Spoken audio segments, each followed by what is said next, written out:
the movement now more so than ever, more artisanal, right? You go to Brooklyn and these places, there are creative aspects, but those are smaller scale places that, full service we're talking. Mm-hmm. I think you're going to see more growth in the fast casual where people can provide good food, but the labor is low.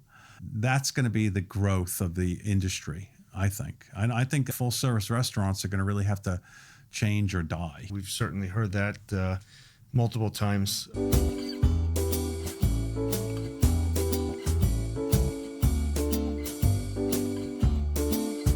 Martin, thank you for joining us. We appreciate you coming on. And I was just saying to Vin, as we walked in, you're our first chef owner guest. Oh, so okay. I don't know. Do we have a prize for that? No, not firm handshake, maybe. I don't know. Very good.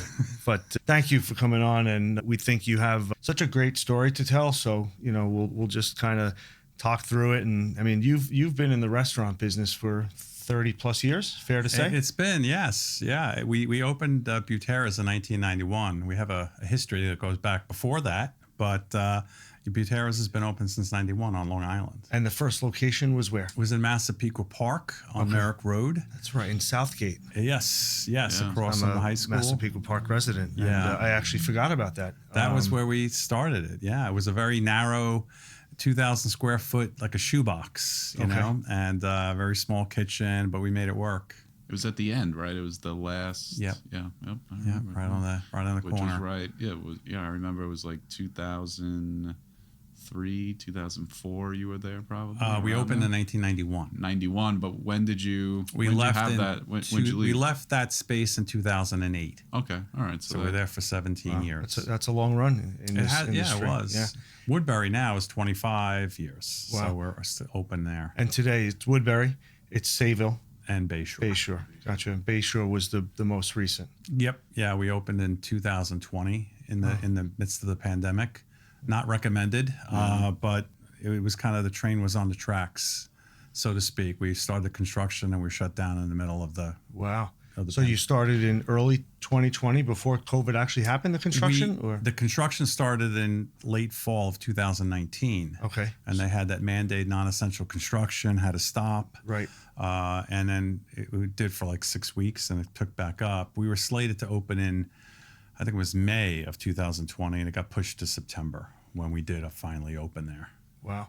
And fair to say, Bayshore certainly has embraced the Butera brand, even in the challenges of COVID. Yes, Bayshore is really, it's a dynamic town. It's very, it has a lot of diversity in a good way. It has ethnic diversity, monetary diversity, age diversity. So it's really good. And the downtown has experienced a little bit of a revitalization. And we're part of that. It used to be more bar centric. Now there's some good options for food. I like to think that we're part of that. Sure.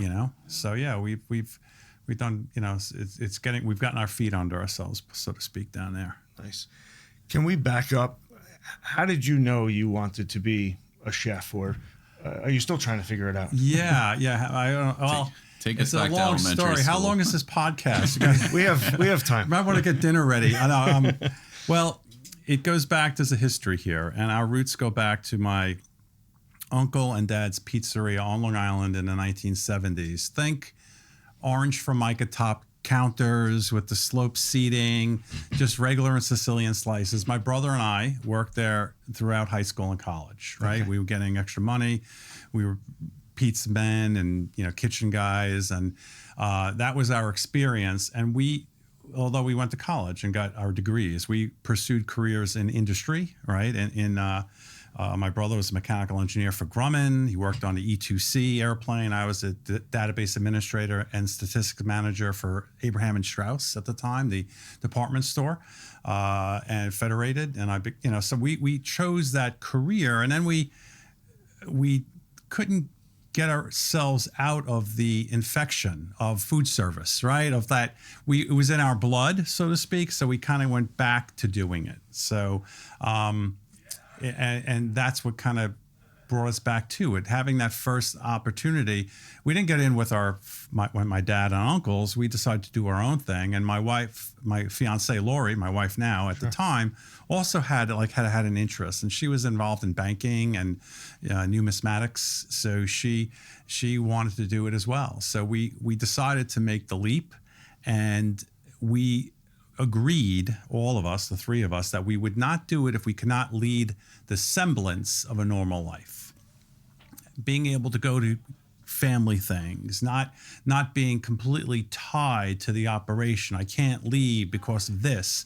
Now, we knew that we had to work to get to that point. Sure. You know, we couldn't just, but we thought that we had to get people that could work with us who we could depend upon, not entrust completely and hand the keys and I'm off, I'll see you in 5 weeks, but have that. And that's how we decided to do it. If we couldn't, we go back into our careers, you know, because that was more important to us. And is that where the first Butera started? Massapequa Park. Yep. Yeah. And 1991. We were looking for locations. My wife and I, we were all over. I mean, Scarsdale, North Shore, every aspect of Long Island, Westchester County. Those were the 2 areas.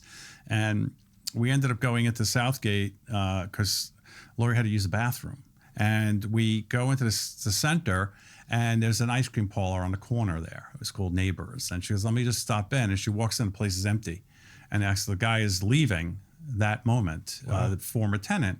And he goes, I'm out of here. You could talk to the landlord if you want. And that's how it happened, just by luck. And do you live in Nassau or Suffolk County? My wife and I, Lori, we had lived for a long time in Woodbury, Syosset area. Okay. Our girls went to school there. We now live in Huntington Village, and we love it. Yeah, Right. Our girls are off, they're working, they have their careers, not in the restaurant world. So we are now kind of downsized in a home that's really, walking distance to the town. Very nice. Yeah. And so did you attend a culinary school or self-taught? Self-taught. We cook in the style of my mother's family. Okay. And I attended college. I have a degree in business from in MIS, Management Information Systems, and I have a master's degree in history. I was going to pursue a career in academia, and I also left that on the table. Keep my readings current, though. Okay. You usually don't hear that coming from either finance or business. All of a sudden now I'm going, well, let's go into the restaurant world. Yeah, it was right. It goes back to that point of being infected by the food service industry while we were working our way through college. My brother and I, so we just had the want. There's a certain element to the industry, more so years ago, I think, that were more like comrade in arms. Like there was a esprit de corps, those old terms of like you had a family you were working tightly close to each other. And that energy is hard to duplicate in other industries. It comes with drawbacks though, but we like that. And when we opened Butera's, gosh, it was 91. So I was 28 and my wife was 27. And our staff was very close in age to us. And it was a great time. It was fun. We there in the industry, there's a lot of, especially back then, more transgressions, but we always kind of held a sense of respect and conducted ourselves properly so that people felt comfortable. But we were young, we had fun too. We didn't abuse the alcohol and the drugs as sometimes that gets into this industry. Yeah. But it was a great time. It was a great time. Now, were you in the kitchen right from the start? Yes, from the get-go. My brother and I, we designed the menu. More Gary, that's kind of his forte. He brought a lot of creativity. I was the guy who kind of scaled up the dish. Okay, that dish is going to go out on a Saturday night. It's going to take us 2 saute pans and the grill. Maybe we just reduce it to 1 saute pan. How can we do this? That kind of thing operationally. But it was a good balance. I'm also the point on the administrative side. My wife, Lori, she's really great. She managed the front and trained people to work up there with her and do that. So Gary and I spent most of our time in the kitchen. And in that Massapequa location, the kitchen was open. And it was separated by a glass divider, and you could look right in. And the space was very small. You could completely get a shot in of looking out, but looking in too. So you had to really keep it together. You couldn't lose it, or you're on display. So so we're always in the kitchen. How much more pressure is there with an open kitchen concept? I mean, even something as simple as wiping of your nose. I mean, everything is seen by your guests. Like, is that constantly on the mind? Well, the open kitchen concept kind of comes in and out of vogue. All right, you have places they're making pasta on a display area in the front. You'll see that happening. What you're alluding to, yes, you are under the watch, but it's kind of like when you are working in that's surveilled by cameras. Mm-hmm. You forget that they're there sometimes, right? So what happens is you build in the habits. And that's when, if you don't have bad habits, then you're not worried. Nothing right? You conduct yourself in that way, so that it can get like in the stressful times. It's very busy and it's loud. If you're pressured or if you're in the weeds, right? As a chef, that term being in the weeds, I could give you the history of that term. But sure. The weeds are when you have so many tickets on your rack of lines that they're hanging. And it's like you're in the weeds. You can't get through all of those tickets. That's a very stressful time. In an open kitchen, you got to keep it together so you don't lose it. Right. But even in a closed kitchen, if you lose it, like and it happens a lot. But chefs will do that. Will rant and they'll throw pans and that kind of crazy stuff. Never subscribe to that. You're human. You can fail and fall. And succumb to the immediate outburst. In the long run, it doesn't help you. Doesn't help it. It only takes away from your authority. You get less respected by doing that. So keeping it together is better. Some of your staff there still with you from the 90s? Yes. I have to say, we have one person, original hire. Her name is Sue. We hired Sue. She was 23. She was working full-time at Geico, but she took a job as a server, extra money. She's still with us as a bookkeeper, and she is a dear friend. Wow. We attended her wedding, and Sue is now our bookkeeper and comes in part-time. Another woman who works with Beth, she is also a bookkeeper for us as well. She was not an original hire, but she was hired in the fall of '92, and Beth is still with us. Up until recently, she was a front-end manager. She moved to Carolinas and retired, but can't get out. She does all of our paychecks interaction. Very nice. Yeah. Nice to hear. We have cooks. In Woodbury, we have a cook who's been there for about 23 years. He's the lead now. He's the captain of the kitchen. Have dishwashers 12 years. The manager of our Bayshore location, Christina, was with us since we opened Smithtown in 2007. Okay. So the kitchen staff in Bayshore, guys from 2008, 2010 are in our Bayshore place now. That's a long time. Yeah, we have dishwashers, like I said, 12 years, 13 years. Wow. You can't, they're not going to get a raise every single year. They get paid the best, well, as high as we can for that given job. Sure. Sorry, I cut you off. No, I think it's interesting, as Mike mentioned earlier, being both an owner and also in the kitchen.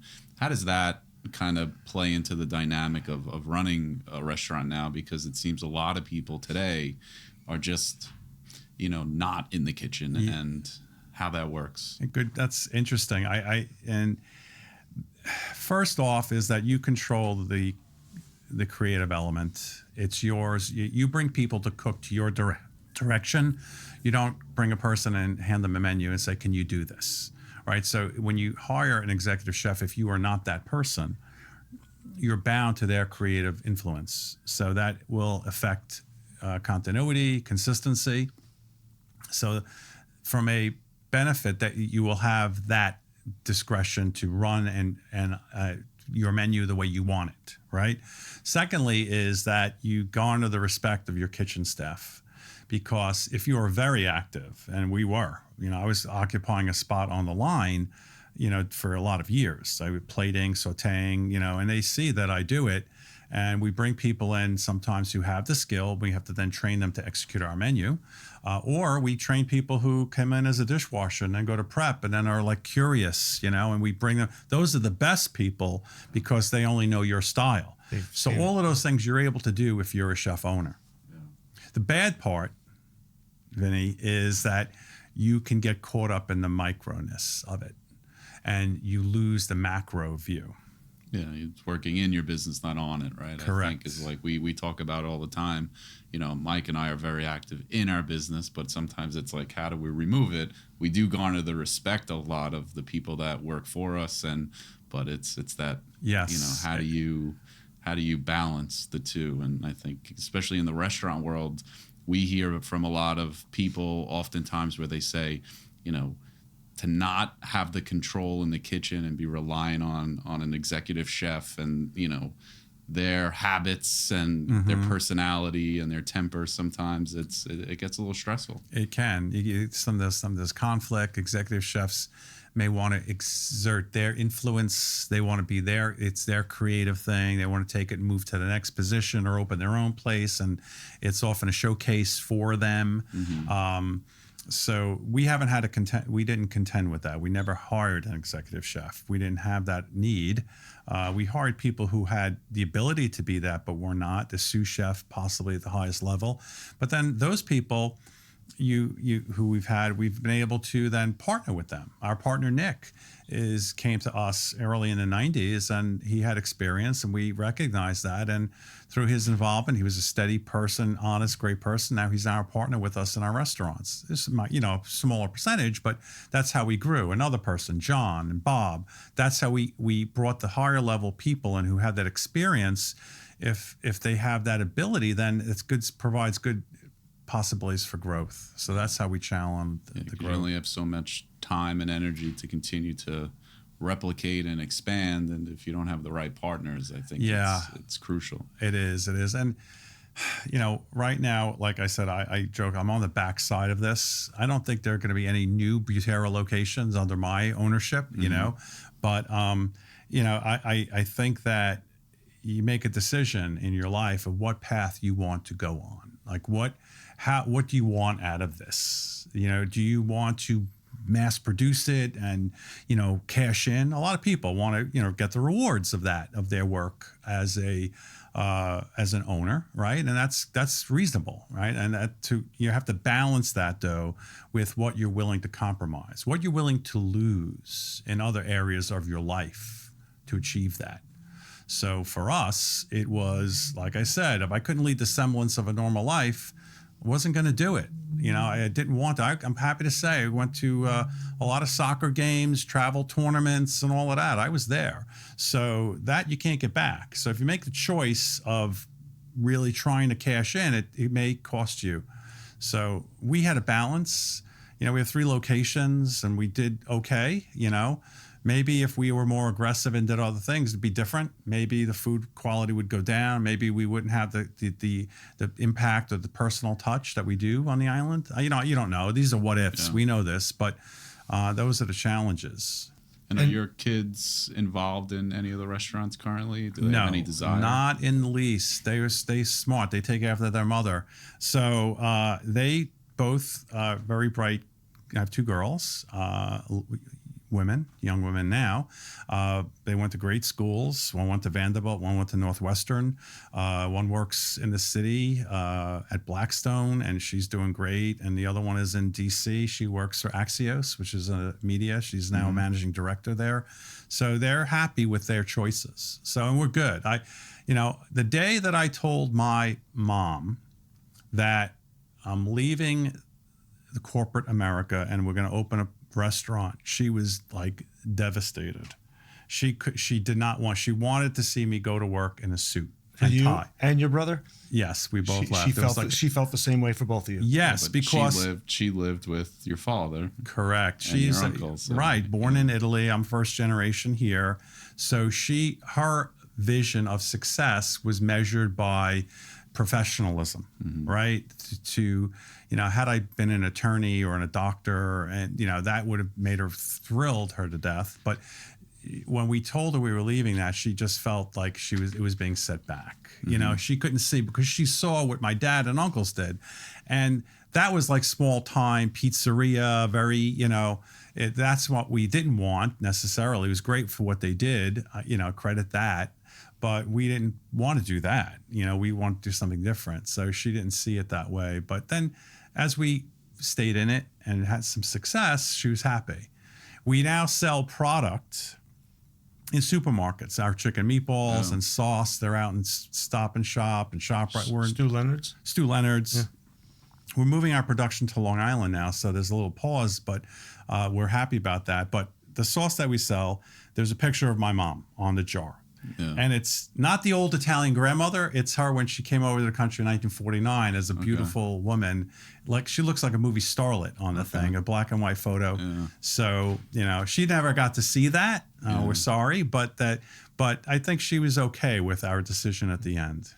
You bring up the meatballs, which we were going to, so let's just continue on that. Is this number accurate? 9 million meatballs in 20 years? No, it's not accurate. It's so many more than that. Oh, okay. We came up with that branding and that logo back in 2016. Okay. 9 million then. Wow. So, and that was before we had the wholesale retail business. So if you count those meatballs plus the ones in the restaurant, I couldn't even say now, Double that? It's gotta More. be probably more. Even more. More, because, we've have about eight years running of restaurants and then the retail. Okay. So quickly in my head, we're doing about 12,000 pounds times. We do about 120,000 pounds a year. That yields 16 meatballs to a pound. So you run that number. Wow.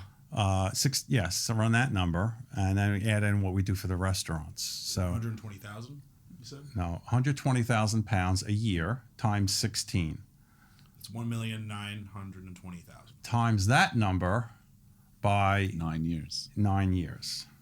That is 17,280,000. Right. Then you add whatever 9 restaurant meatballs that we were making and all that time. So I don't know. Getting closer to 30. Yeah. So I Million. I went back to it. That's why I think McDonald's eventually billions and Over 1 billions billion served. yeah. But that was a good catch-all. At the time, it was accurate through my calculation. Where did that originate from? I know the whole retail side, the sauce, the meatballs, going into retail versus just continuing it based in the restaurants. So that is it's a good question, because what happens is when you have longevity in the restaurant world, you get a steady base of customers, and they come to you.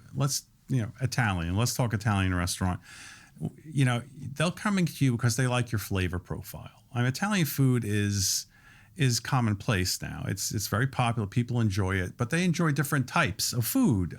So if they like your flavor profile, your sauce, the way you do, your sauce is the best. So what'll happen is you're going to hear it up and down. Oh, you should package this. You should do this. You should do that. You should, So we kind of got tired of people telling us about our meatballs, and we had always had that urge to create a product.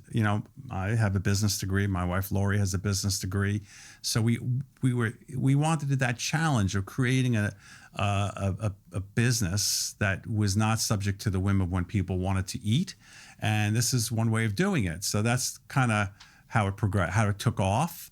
A chicken meatball was actually a byproduct of us, like a product. We did early in the 90s, a lot of pasta, grilled food, fusion, and we had a lot of byproduct waste from cleaning cutlets, and you couldn't use that for anything. You couldn't put it in a stock; it would cloud the stock, that kind of thing. So we got the idea of using our meatball recipe, grinding it, and then making a chicken meatball. And that's how the meatball itself came to be. Mm-hmm. The packaging was another story, and when we looked into doing it, and it was hard.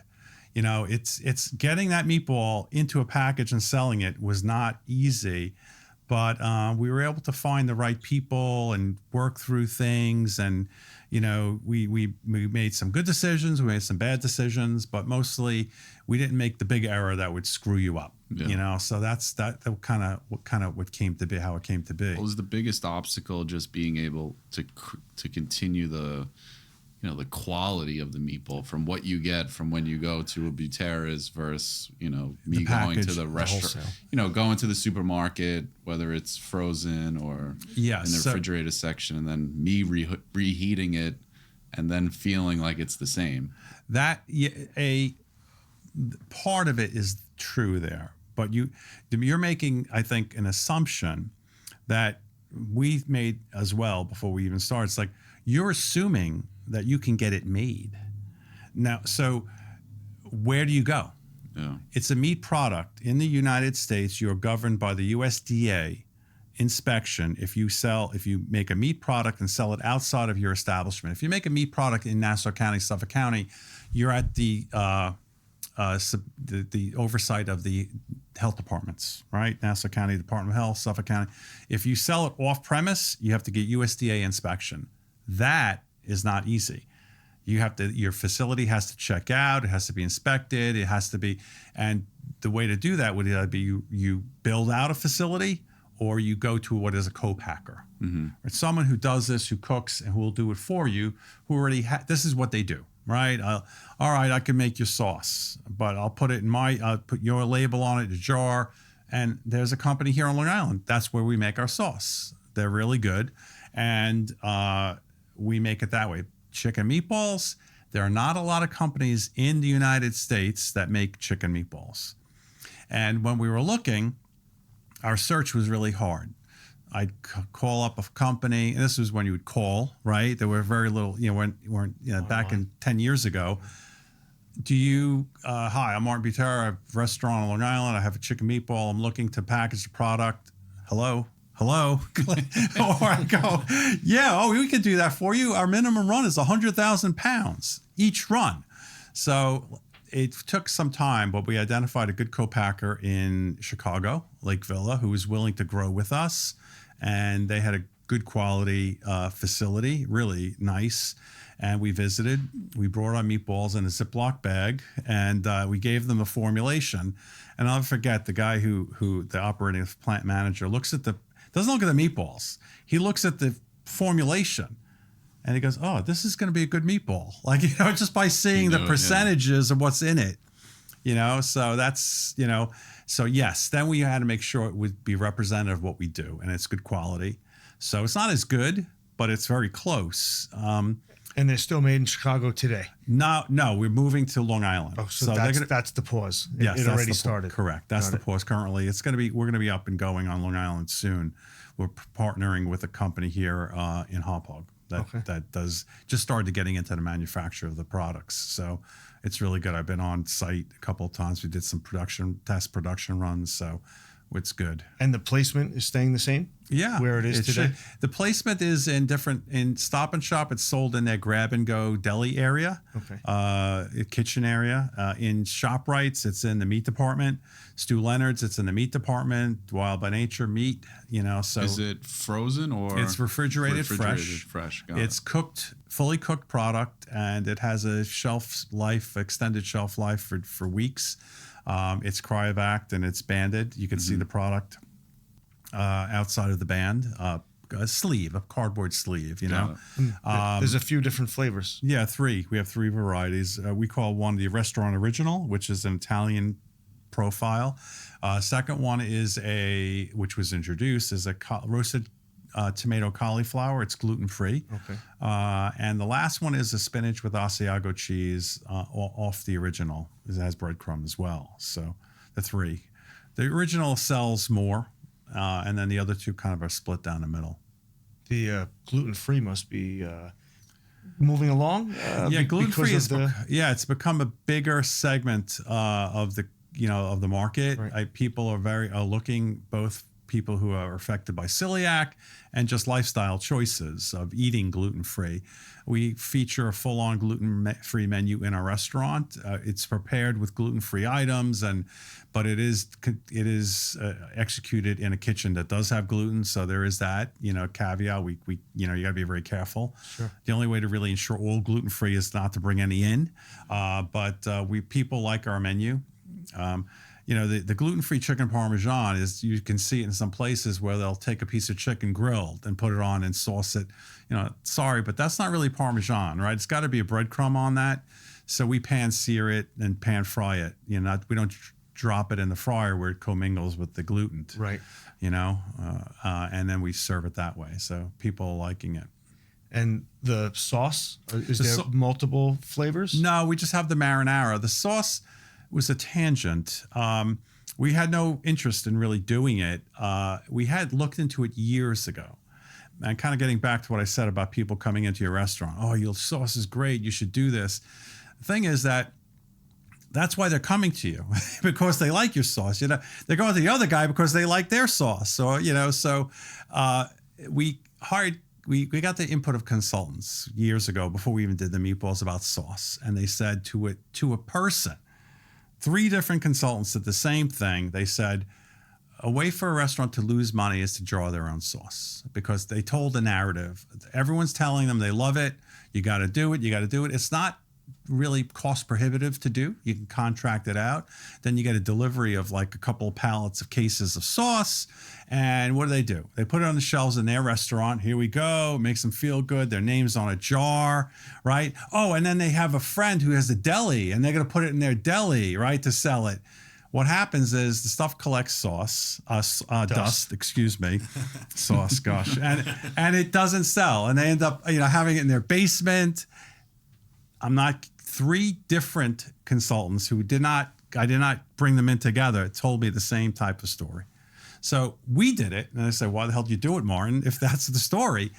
When we were demoing our chicken meatballs, we would do them in a sauce medium.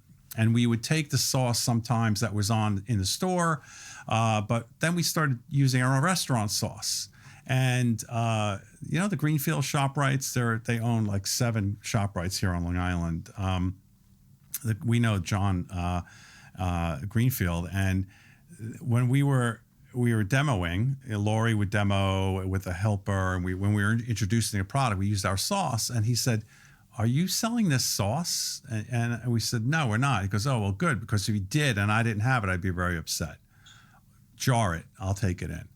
So that was the opening, and it made sense because now we have our sauce to go with the meatballs. So right. it was like a tag along to the meatballs, and because it's tough getting shelf space. Oh, it's the inner aisles are very hard. That's when you have like the slotting fees and that kind of thing. Right. And if you go down a sauce aisle, it's like a sea of red on both sides, and you don't stand out. The sauce we sell is pretty good because it's positioned next to our meatballs, so it helps the branding. Yeah. It kind of goes right hand in hand. In Stop and Shop, it's next to fresh pasta with the meatballs, so it's you get it all. It creates a little bit more of a, I guess, like a feeling that it's a fresher sauce compared to we go down the aisles now and it's Rayo's, Carbone. Yeah. You have all these brand names that are just along with the Prego. And right. They hit it big. I mean, they credit to them, those guys, Rayo's. Both of those, Rayo's, Carbone. Our product is made, sauce that you could make, the cheaper ones are made with dried out, dehydrated product or tomatoes that are packed in like oil drum size. Yeah. The better ones use tomatoes really that are fresh, that are doing that, but those are really higher end. But the places that like what we do when we make ours in the factory, we use the number 10 cans, just like we do in the restaurant. And that quality of tomato, you're not going to get in an oil can drum. You just don't. So that's what really, there's a low level of pricing, and then it jumps, if you notice, in sauce. Yeah. And anyone that's higher is using a better quality tomato because it's gonna have less sodium. And there's a difference. There really is. Going back to the partners that joined you early, you didn't know they were partners then, but we've had some guests and they go, this business will rip the soul right out of your body. And it was interesting to hear when you, your brother, your wife started saying, if we can't keep normalcy in our life, then we don't want this. So do you think without them coming, the expansion doesn't happen and, the continuation on, like someday, do you see inside others that could be the next Martin or Gary or Nick? Well, there's a lot to unpack there. Yeah. No, I think first off, we probably I don't know what would have happened. We maybe made different decisions. Maybe not 3 locations, 4 locations. Correct. I think we didn't delegate so well. We're very controlled, and let me see. Do you ever see the movie Big Night with Stanley Tucci and Tony Shalhoub. A must see, a must see. Big night. Okay. Two brothers from Italy in the 1950s. They open up an Italian restaurant. One's the front guy, Stanley Tucci. One's the back, Tony Shalhoub, the kitchen guy. So my brother and I kind of likened to that. Gary's very pure with the food, and that was Tony Shalhoub. So to your point is that they wanted to do what they want to do. Across the street from them was a spaghetti and meatball Italian, Arthur Avenue kind of place that was killing them in business, but they were true to their food. Our thing is that we didn't delegate to the way we did to grow. Right? We could have done more systemized, put things together and plan your place for expansion, copy it. How can you create this? We had too much finesse in our cooking. It had to, and we're not fine dining, but we give value. But what we do is done often a la minute in the moment. So you can't recreate that unless you have skill in those positions. And that does not lend itself to duplication. Mm-hmm. The way to lend itself to duplication, standardize the process, get heat and serve kind of stuff, right? So that we would have to drastically change what we were doing to grow. So, and no, there are no identifiable people now that could really, for future growth. The industry has changed really dramatically over the 33 years since we've been in it. Meaning the labor pool. The labor pool, the wants of people, the expectations, the costs, all of these things have affected how profitable a restaurant can be. The margins are not what they had been. Sure. And, you have to really watch things more so than ever. And, identifying people who can do that, who want to do that, who, it's challenging. So I don't know. I think, where the future of the industry will go. I think there's always a want for people to get into their food thing. The movement now more so than ever, more artisanal, right? You go to Brooklyn and these places, there are creative aspects, but those are smaller scale places that, full service we're talking. Mm-hmm. I think you're going to see more growth in the fast casual where people can provide good food, but the labor is low. That's going to be the growth of the industry, I think. I think full service restaurants are going to really have to change or die. Yeah, we've certainly heard that multiple times. On the personal front of eating, you and Lori, what do you guys like to do to get away from Butera's, whether it's travel or other cuisines? Okay. Here on Long Island or wherever you guys like. It's funny, now I'm still active in the kitchen, but I don't occupy a spot on the line, right? So before, when I was working the line, I had to stay there. It's like the person leaving the automotive assembly line, putting the tires on, the car doesn't get built. So now I have the ability to go see people in the dining room, right? And they'll ask me that question, Mike, in another way. They'll say, well, what do you have for dinner tonight? And I'll always snidely say, I'm going to be getting chow mein on the Chinese restaurant going down the road, they want, expecting the answer. Well, I'm going to have the lasagna, of course, So, but we're pretty easy people, Lori and I. We don't, I don't hold my nose up to anything. I don't have, when we go out to eat, I'm not looking at it through the lens of another restaurant owner. You'll just ruin your experience. It's okay to appreciate stuff and say, wow, they do that really well. I like that vessel that they put their dessert in, that kind of thing. I could put some, but I don't go at it like that. So we live in Huntington and we live within walking distance, like a legitimate walk. Sometimes, you can walk in, it's a mile and a half. You don't do that. We're a couple of blocks out. So we walk in all the time. And we'll go to places and we'll get, a cup of coffee in the morning, a scone, or, go out to lunch, dinner, and we have some places. I try to avoid Italian at all costs, unless we go out with friends who absolutely love it. And I say that we can go to any restaurant that doesn't start with the letter B and we're okay. So we like sushi, we'll go there. There are a couple of places in Huntington we really enjoy that we go to, We're not regulars anywhere. The only place we're regulars is Mondays in Huntington. Cafe. I don't know if you've ever been there. Yeah, is that a breakfast lunch? Yeah, breakfast lunch place. Yeah. They do a great job. So we'll sit at the counter together, and have lunch something there. Nice. Is there one specific location that you spend more time than others, or you kind of bounce around? Yes, more so now. I'm in Woodbury more, but I still go to Bayshore in my whites, so to speak. But in Sayville I go to administratively. I have a great partner there, John. He's managing and running the. He's a chef. He's a trained kitchen guy. So I'll go there less, but more so Woodbury and Bayshore. And Sayville is Jerry was with you, right? Jerry, yes. That's how we yes, connected. Yeah, because more. And, Jerry is good because he filters out a lot of the stuff that he doesn't think I should listen to. So you made it past Jerry, which is great, and I'm glad for that. Jerry had operated that space in Sayville as Collins in Maine, a restaurant. Right, that's right. Years ago. Yeah. The owner of the building bought it from him and turned it into a place called CU29. That was in 2009, 2010. It's short-lived. Great review in the Times in November, and they were closed in March. Wow. It's just, I don't know. So then that's how we got to that space, and Jerry was the front-end manager there.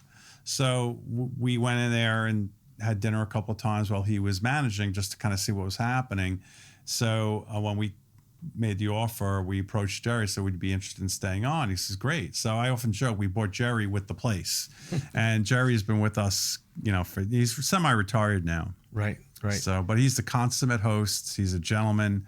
People really appreciate him in that town. What year did Sayville open? 2010.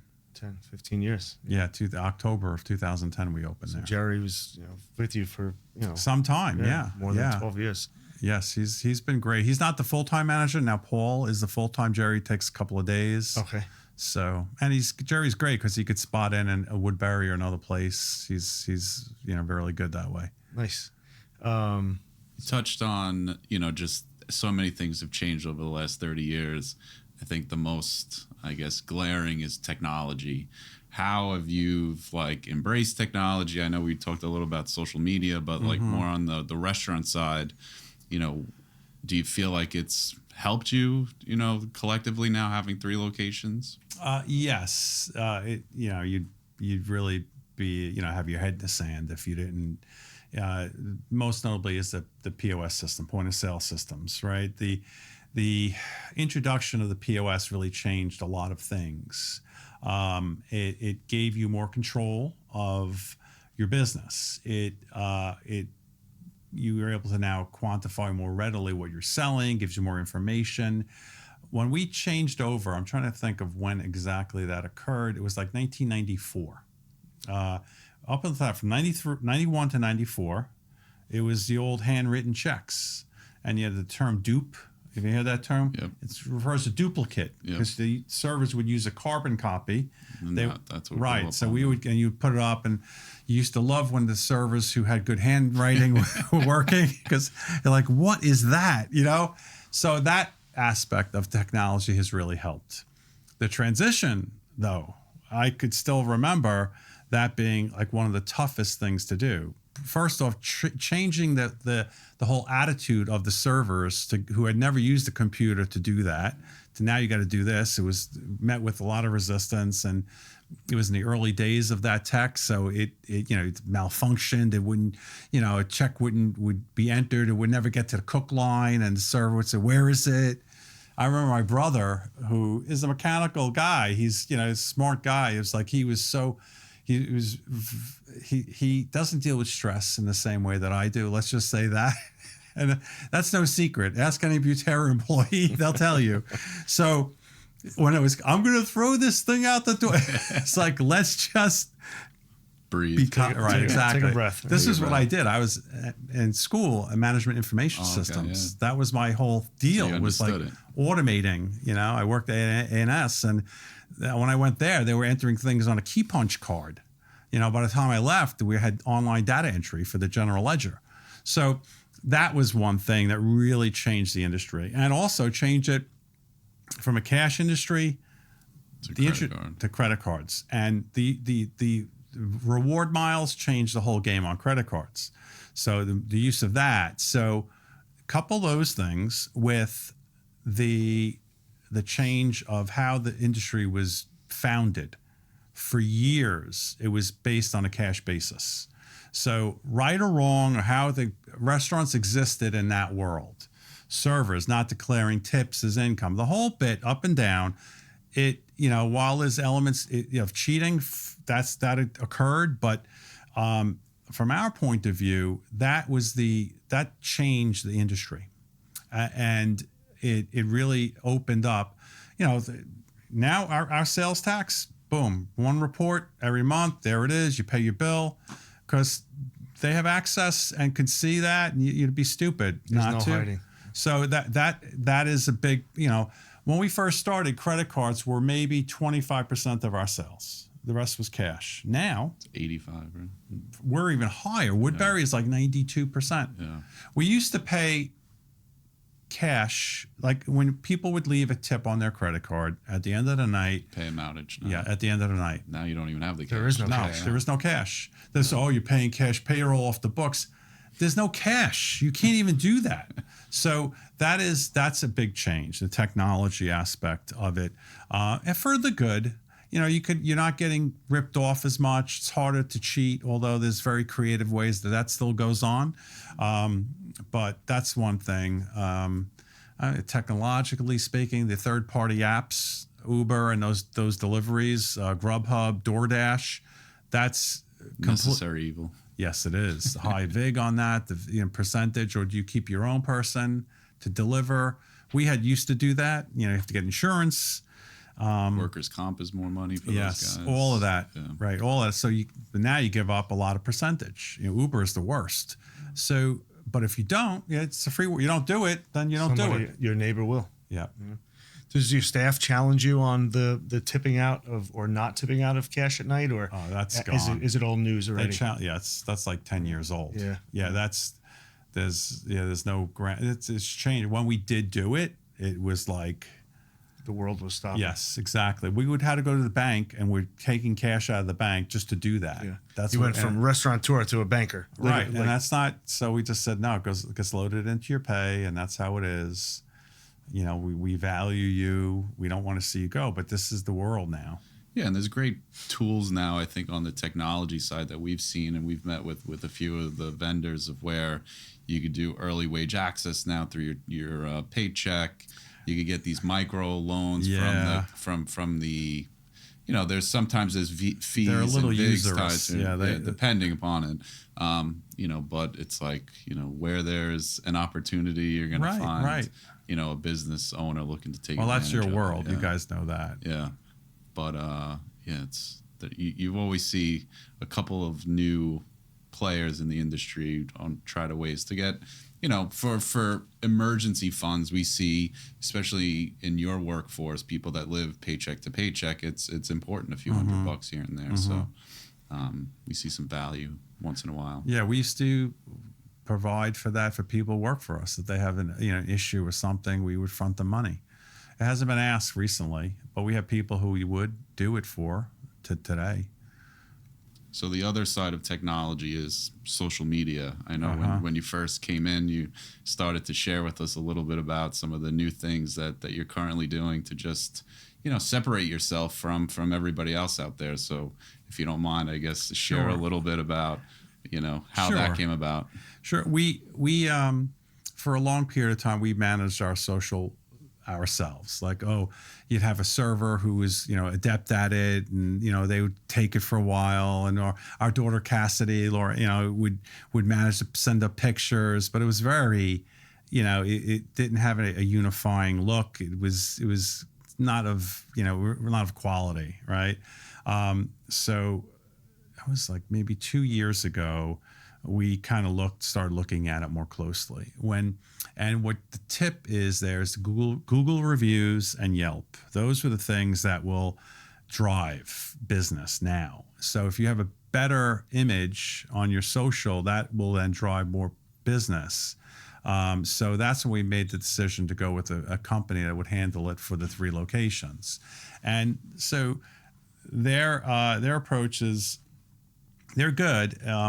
Food picks, right? What's interesting, what's hot, and so they would come in and do monthly shoots.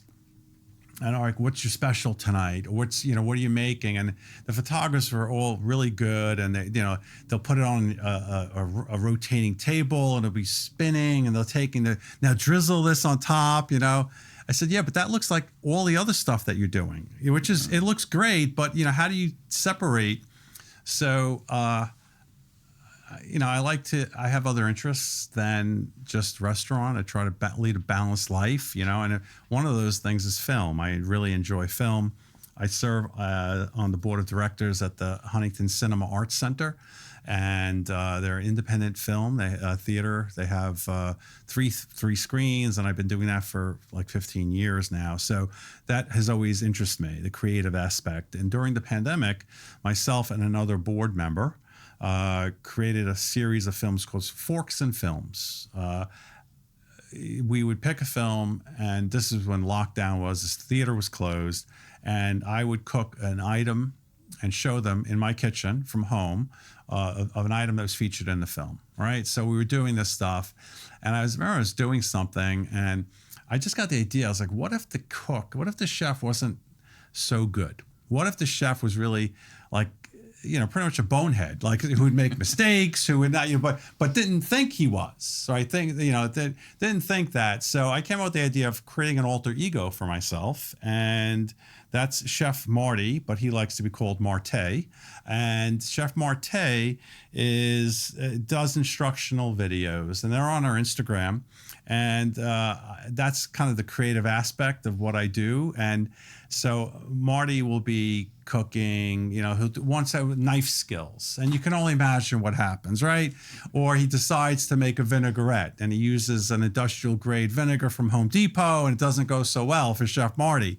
So that's what you'll see on some of our Instagram, and that for me it's a lot of fun. It's creative, it's not moving the needle. I'm not, it's not going to go viral. And I'm going to, that's not the purpose. If it did, great. But I'm just having fun with it. And people now are identified with it a little bit, which is good, Yeah, it's a differentiator, I think. Yes. Like you said, how many, we're all on Instagram or Facebook. How many dishes do you see on that spinning wheel? It's the same thing, whether it's a chicken dish, a fish dish. Right. But at least it gives something that, continues your brand in a different way that is memorable. Yes, it takes some production, right? Yeah. And the beauty is in the editing, right? So I hope you do a good job with the editing here, because there's going to be a lot of it. He's done it a few times. I've been talking a lot, but but it does. I don't know how many we've made, so it's not like a weekly thing. It's kind of when I have the ability,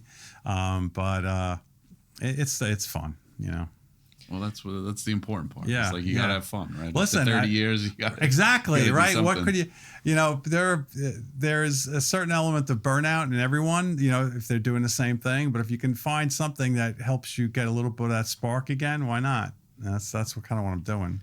To keep on topic, Martin, as far as Vin just said the word burnout. What keeps you guys going? I mean, 30 plus years. Where do you see Butera's in 3 years, 5 years, maybe 10 years? Wow. Okay. So what keeps me going is I have a mortgage payment. Okay. That's first off. Your daughters are grown. You said. Yeah, that's right. I had to pay off their schools. I said they went to some pretty high schools there. Both my daughters and money went to those schools. But aside from that, right? Both my wife and I are pretty, active. We're young at heart and in physical abilities still. We're not complacent. So we want to do things. And so I don't know where the world's going to be or what's going to happen.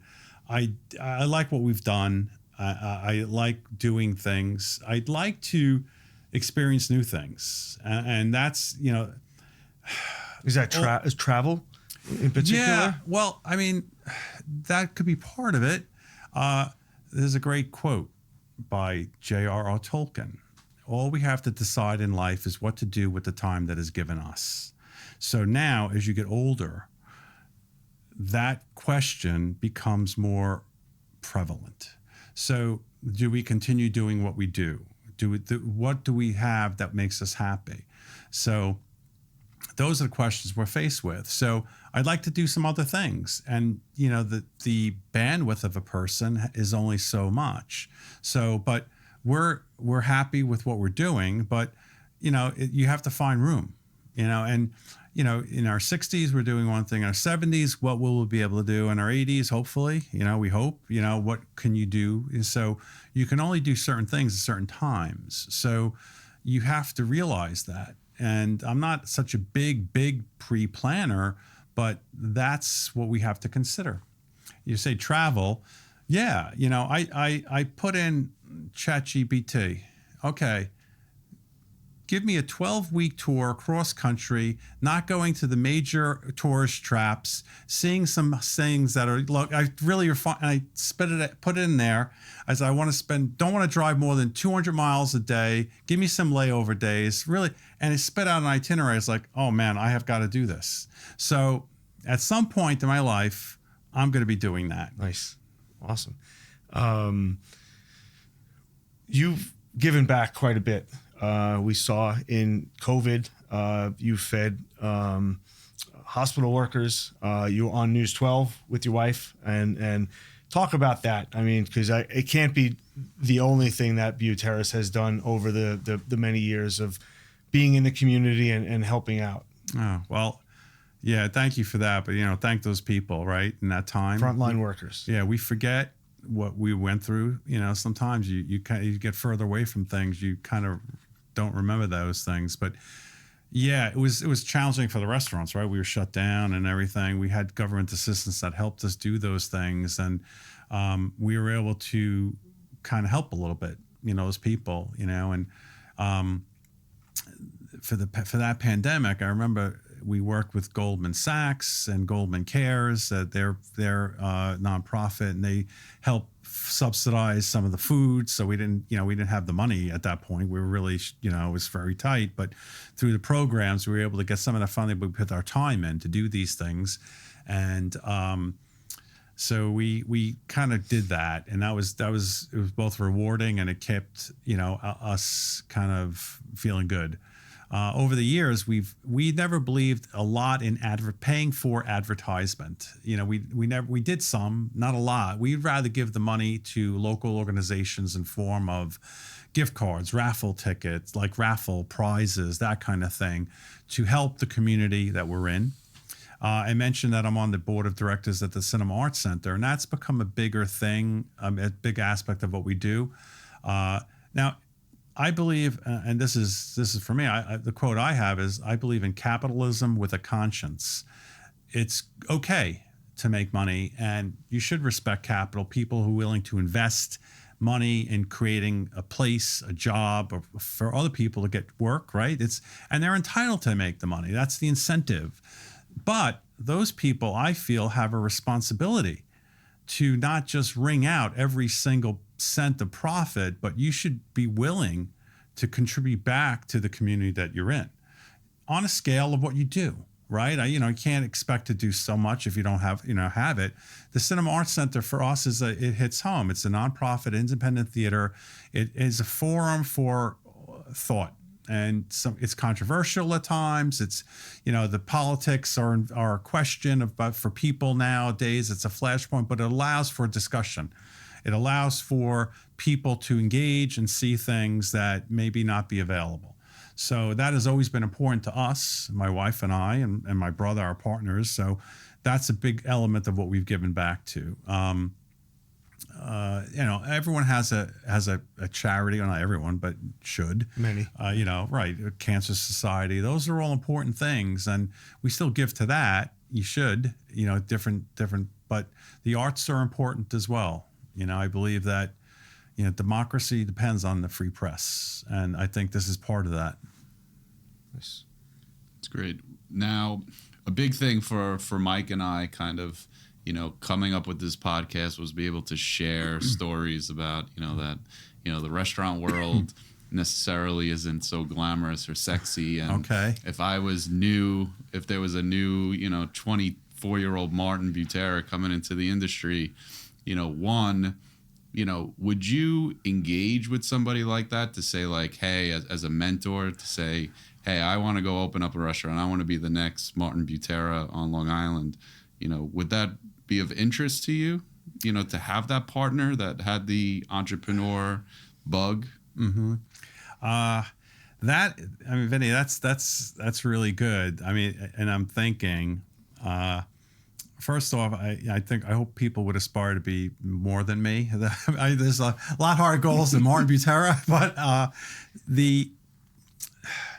there's a balance with being a mentor and being a know-it-all, being someone who, can squash someone's aspirations, someone who, can be jaded. And I don't want to be that person. In the same breath, a 24-year-old me, knowing what I know today, would not choose the industry today. It's just at least in the framework of what we're doing, because it's just too volatile. There are too many things. Like, we're in it now.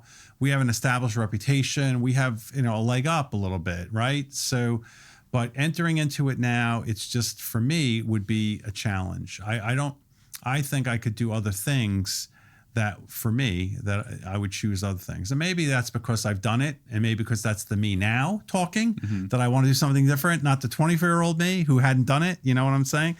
But there are people who will say at a table, oh, our daughter is, she's going to culinary school. What do you have to say? I said, just give me 10 minutes with her. She won't want to be anywhere near the restaurant industry. I'll talk her out of it. Trust me.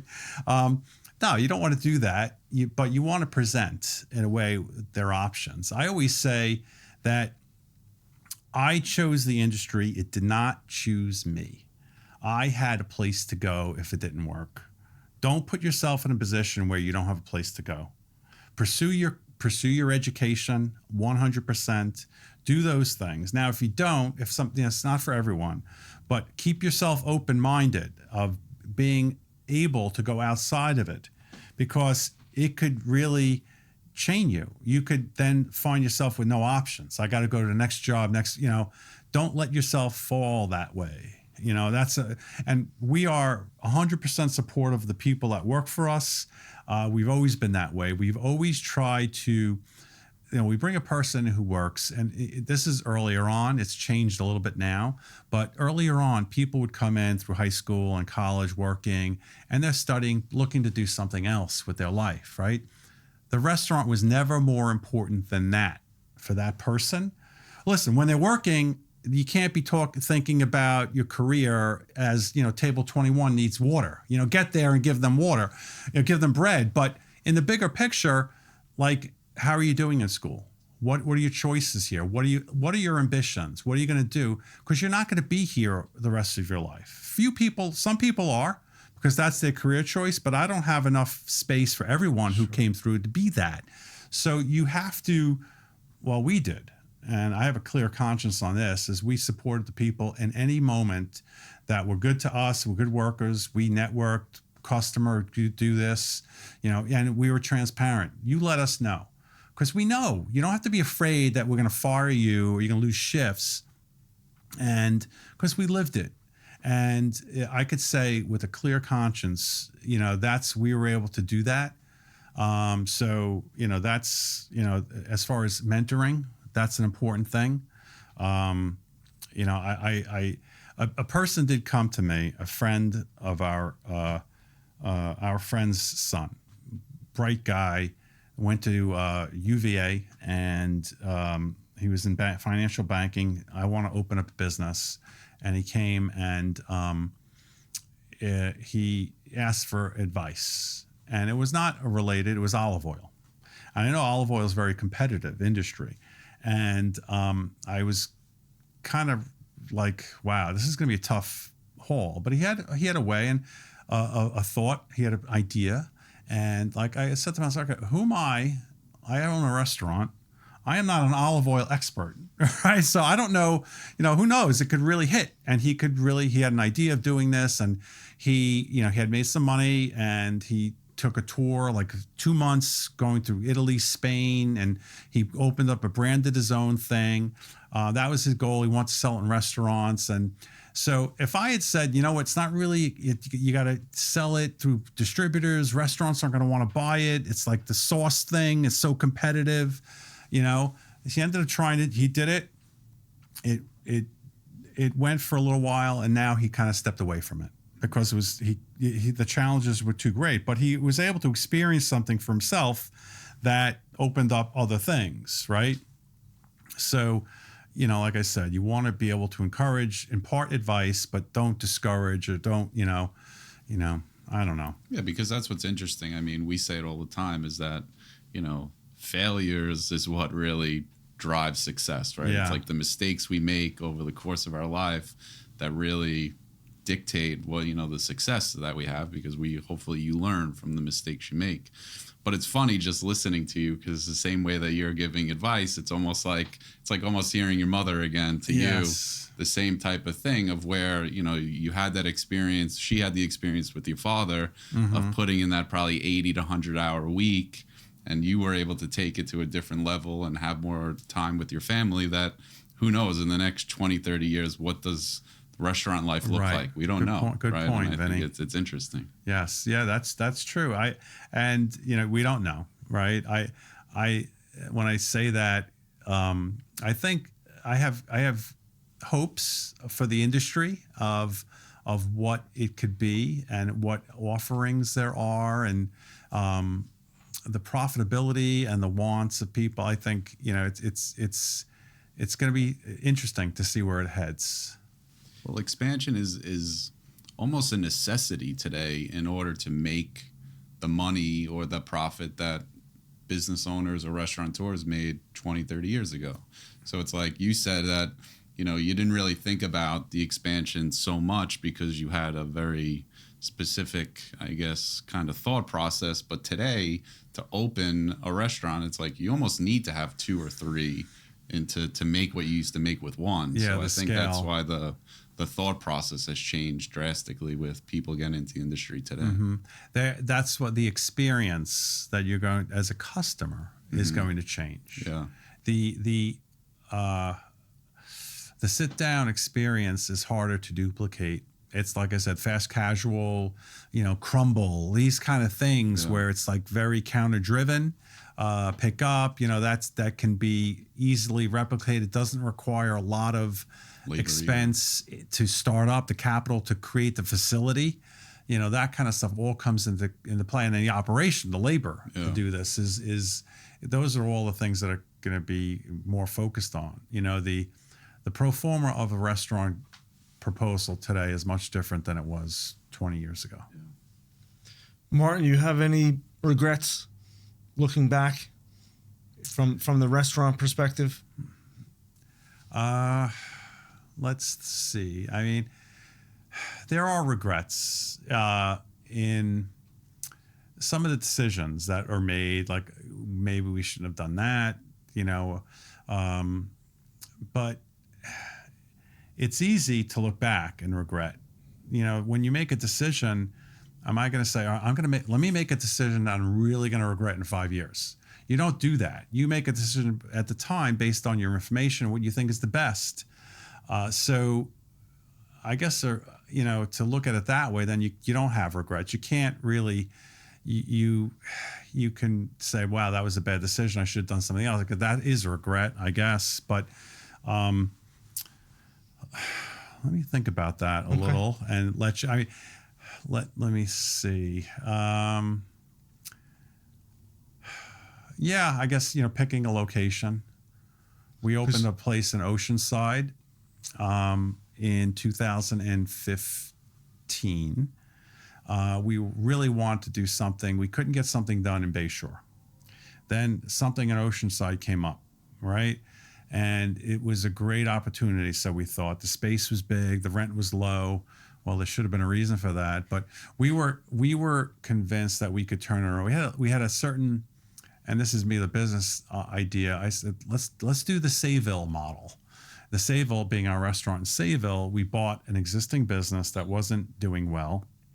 It had the infrastructure, so we didn't have to do a build out to do it.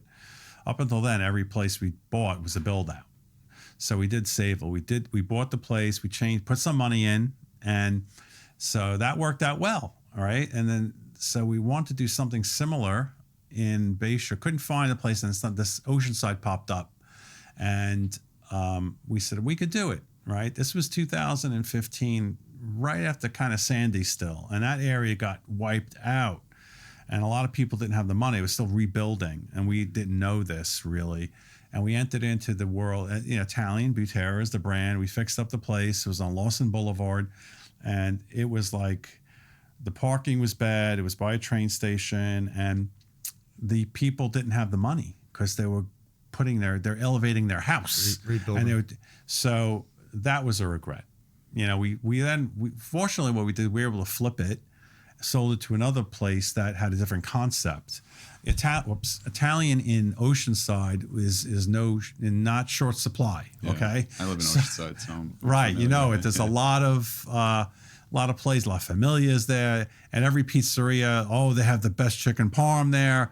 Like, why am I going to go to Butera's and spend $19 on chicken parm? I get it for $9.95 at Joe's Pizza. Yeah. Well, ours is a little beher than that, but it's in the time wasn't. Yeah. So It's a the tough community time. people were reeling still, and the space wasn't great. It wasn't a good spot. So that was a regret.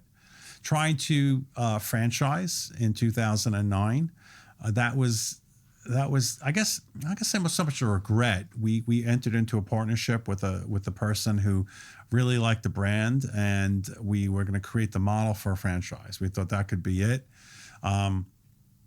That was in 2008 when we did it, and then something Financial happened in crisis. 2008. Right. It was like we moved in June of 2008, and then everything hit the fan in September. Where was that location? That was from Massapequas to Seaford. Seaford. We bought the building. It was a big project. Oh, on Sunrise Highway. Sunrise Highway, right? That's right. We made some bad choices there.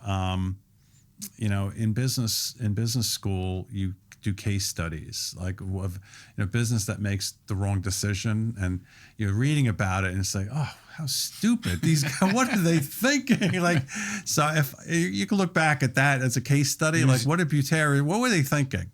Well, we thought that by making ourselves more casual, making more readily available, like pizza, it could be duplicated better, which was true. However, big mistake is we underestimated our brand because people came into Butera's with the expectation.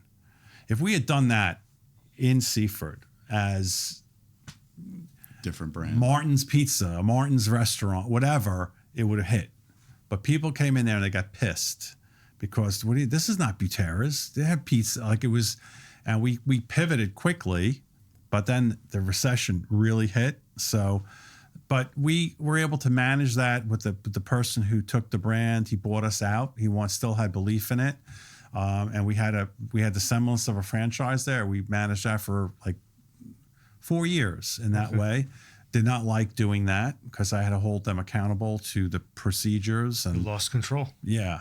Well, we didn't quite lose. We did lose some. to an extent. Yeah, but I had to constantly enforce it. No, you can't use a plastic water glass. No, that's not going to go. No, I don't want to see a glossy menu that looks like Applebee's on. That's not what we do. Right. That kind of stuff was constant. So when the license they were looking to sell, we would not sell the license to operate. So that's why the place they sold the building, but we would not extend the license. That was in our contract. So to flip it a little, most people, their number one regret is getting into business with family. It seems that that's been a success to a degree with your brother and your wife. I mean, you're still married, right? Yeah, still married happily. Yes. I don't know. You got to ask her about that. I don't know. We'll make a note. All right. There's a 50-50 with that one, Vinny. So yeah, with the Buteras, yes, that has not been the Gary, my brother, is now retired in Florida. He had some health issues, but he's doing okay. Sorry, He's happy. He's older than I am. So, but so yeah, we were able to kind of, Lori and I, you see, you have the idea of where you should be, and you have to have the understanding. Let's say you want to get to Riverhead, right? You can get there a lot of different ways, but you'll get there, right? So you have to agree upon the destination, and then the routes can be worked on. Yeah. If you don't agree on the destination, then you're screwed. So we all agreed on the destination. Really, we had that alignment.